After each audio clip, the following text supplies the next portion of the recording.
Look at all these crazy soils. Gonna need some mad soil scientists and some spiffy lab coats to analyze these. Over here we got the Peru Soil Series, Marlowe Soil Series, Mohagan Soil Series, Hydro Soil Series. And with all these, we're gonna analyze and compare and contrast these soils. What up? My name's Sam. I got the Peru Soil Series. As we can see up here, soils from Vermont have a bunch of organic matter on top with some nice salts that get leached down through because of all the precipitation that we get throughout the year.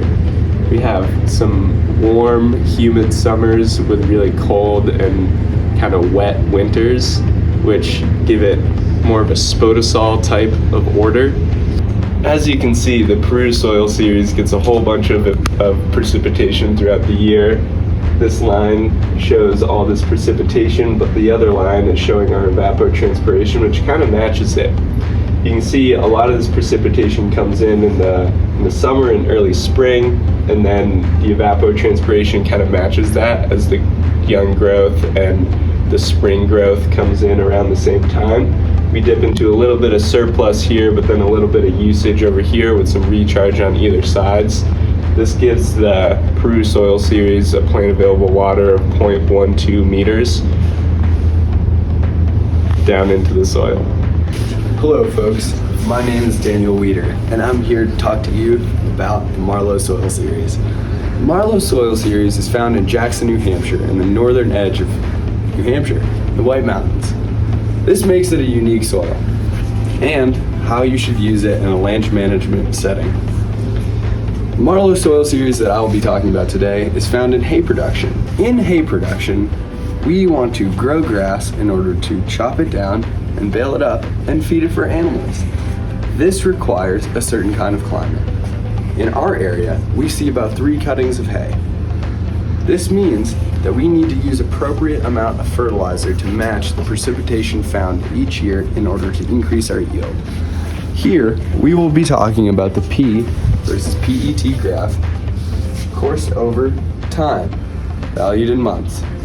As you can see, precipitation reaches its climax in around the months of April, May, and June, where we receive the most amount of rainfall and snowmelt. You can see here that we get use, where the grass is growing and utilizing that plant available water found in the soil. During the fall months, we run into these times of recharge where we're not in deficit quite yet, but the plants are still utilizing that water and waiting for more rainfall to occur. This is a very good graph to make land management use recommendations on. We are not going to spread a lot of fertilizer in the times of recharge.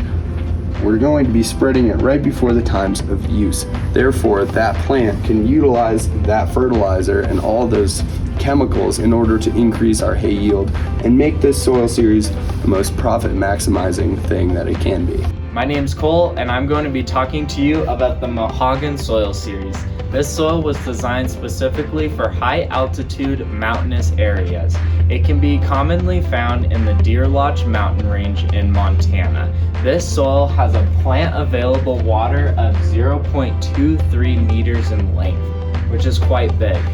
Now on to the annual water budget. As you can see here, there are high levels of perspiration with low levels of evapotranspiration, which means that the soil never reaches a water deficit. This makes it ideal for timber production with trees such as subalpine firs and lodgepole pines.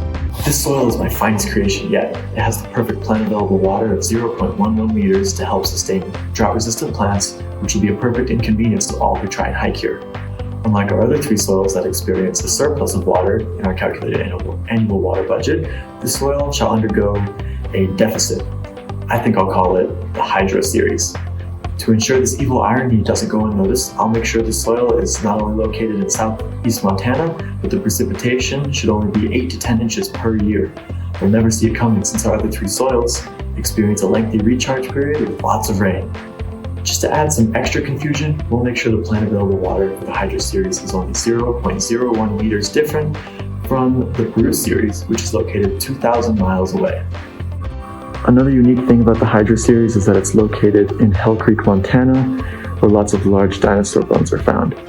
One of the many things keeping these bones hidden is the Hydro Series soil. As seen in our analysis with these spiffy lab coats, the Peru and Marlowe soil series are super similar. And the Mohagan and Hydro series are very different.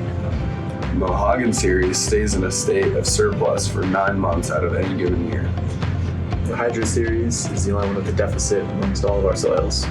These have been some of the takeaways from our presentation, and we really hope you enjoyed the time spent with these mad scientists. Thank you. Go crazy with that soil.